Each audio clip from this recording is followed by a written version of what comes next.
Happy new year. আর আজকের ভিডিওতে কয়েকটা ইম্পর্টেন্ট টপিক নিয়ে ডিসকাস করব। এক তো টিআরই 3.0 এর ডকুমেন্ট ভেরিফিকেশন, সেকেন্ড টিআরই 4.0 এর নোটিফিকেশন, থার্ড এস্টেটে যাদের ফর্ম ফিল আপে সামান্য ভুল হয়ে গিয়েছিল তার জন্য কি করতে হবে, বিএসসিবির অফিসে যাওয়া জরুরি না তা বাদে অন্য কোনো কাজ করা যেতে পারে। তো এইগুলো বিষয় নিয়ে আজকের ভিডিওটা, শুরুর থেকে শেষ অবধি ভিডিওটা দেখো, অনেক কিছু জানতে পারবে। তো শুরু করছি আজকের ভিডিওটা দেরি না করে।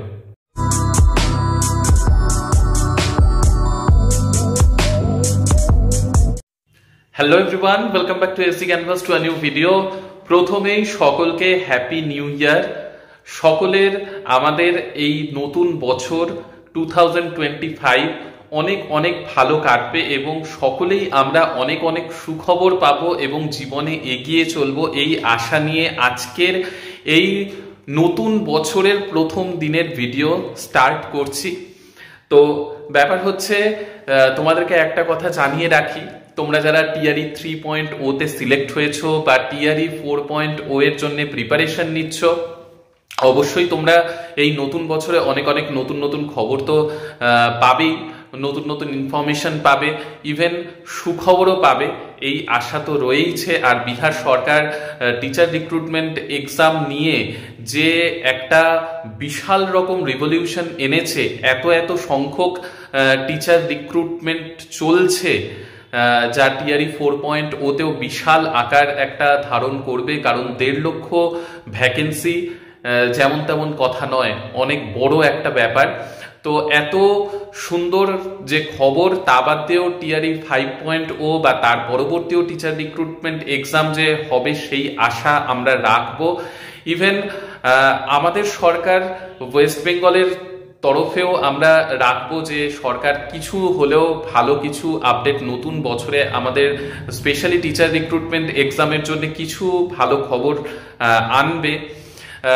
তো ব্যাপার হচ্ছে, একটা কথা যেটা আজকে তোমাদেরকে বলার, সেই কথাটা হচ্ছে আজকে কিন্তু আমাদের স্কুল ছিল।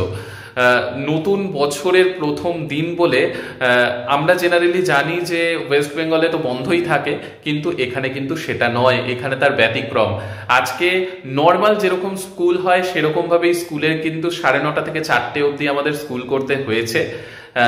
আগামী বছরে তোমরা যারা আসবে তোমাদেরকেও এটাই করতে হবে, কারণ নতুন যে হলিডে লিস্ট যেটা এবার দেয়া হয়েছে সেখানেও কিন্তু এই প্রথম দিন, নতুন বছরের এই প্রথম দিনটাকে মানে হলিডে লিস্টের মধ্যে ইনক্লুড করা হয়নি। মানে যেটা নতুন হলিডে লিস্ট এসেছে, যেটার কথা আমি তোমাদেরকে বলেছিলাম যে 72 দিনের ছুটি রয়েছে। আগে যেটা খুবই কম ছিল, আমরা আগের বছর যেটা পেরিয়ে আসলাম সেখানে খুবই কম ছুটি পেয়েছি, প্রায় বলা চলে যে 20 থেকে 22টা মতো ছুটি। তো সেখান থেকে 72টা ছুটি হয়েছে। তোমরা যারা আসবে টিআরই 3.0 তে যারা সিলেক্ট হয়েছে তারা তো কিছুদিনের মধ্যেই আসবে। এবার টিআরই 3.0 এর প্রথমে একটু কথা বলবো, তারপরে টিআরই 4.0 নিয়ে কিছু কথা বলবো আজকে। তো সেই কথাগুলোর মধ্যে টিআরই 3.0 তে যারা সিলেক্ট হয়েছে তাদের কিন্তু 9th to 16th জানুয়ারি সেইখানেই কিন্তু ডকুমেন্ট ভেরিফিকেশন হবে, ডেট পেছোবে না। আর 2-3 দিন অপেক্ষা করে যাও, 2-3 দিনের মধ্যে কিন্তু বিপিএসসির ওয়েবসাইটে তোমাদের ডিস্ট্রিক্ট অ্যালটমেন্ট লিস্ট চলে আসবে, যার জন্য অধীর আগ্রহে তোমরা বসে রয়েছো। সেই ডিস্ট্রিক্ট অ্যালটমেন্ট লিস্ট চলে আসবে 2 থেকে 3 দিনের মধ্যে বিপিএসসির ওয়েবসাইটে। আর সকলেরই একটা চিন্তা হচ্ছে, দাদা ফার্স্ট প্রেফারেন্স যেটা দিয়েছি সেইটা কি আদৌ পাবো কি পাবো না। তো তোমরা মানে আপাতত ভরসা রাখতে পারো, বা যাদের একটু র্যাঙ্ক উপরের দিকে রয়েছে বা বেশিরভাগেরই জন্যে মানে আয়োগ থেকে তো নিশ্চিত করা হয়েছে যে ফার্স্ট প্রেফারেন্স যেটা সেটা দেওয়ার মানে সম্ভাবনাই বেশি থাকবে। আর স্পেশালি কিষানগঞ্জের সাইডে যারা করেছো তাদের কিষানগঞ্জ থাকার পসিবিলিটি অনেকটাই বেশি থাকবে। তবে হ্যাঁ, একটু নিচের দিকে যাদের র্যাঙ্ক আছে তাদের সেকেন্ড বা থার্ড প্রেফারেন্স দিলেও দেয়া যেতে পারে। তবে আয়োগের তরফ থেকে বলা হয়েছে 90% চান্স রয়েছে ফার্স্ট প্রেফারেন্সের ডিস্ট্রিক্ট দেওয়ার চেষ্টা করা হবে, ঠিক আছে। আর টিআরই 4.0 এর ক্যান্ডিডেটদের জন্য ব্যাপার হচ্ছে, যেটা কথা আমি কিছুদিন আগেও তোমাদেরকে বলেছিলাম যে ফেব্রুয়ারি দিকে নোটিফিকেশন আসবে। তো সেটা ফেব্রুয়ারির মধ্যেই নোটিফিকেশন আসার পুরো মানে জোরদার কাজ চলছে। তাড়াতাড়ি আয়োগও চাইছে যে নোটিফিকেশন বের করতে, ফর্ম ফিল আপ স্টার্ট করতে, এক্সাম কন্ডাক্ট করতে, কারণ ইলেকশনের আগে এই পুরো প্রসেসটা কমপ্লিট করতেই হবে। এটা একটা কিন্তু বিরাট দায়ভার রয়েছে, ঠিক আছে।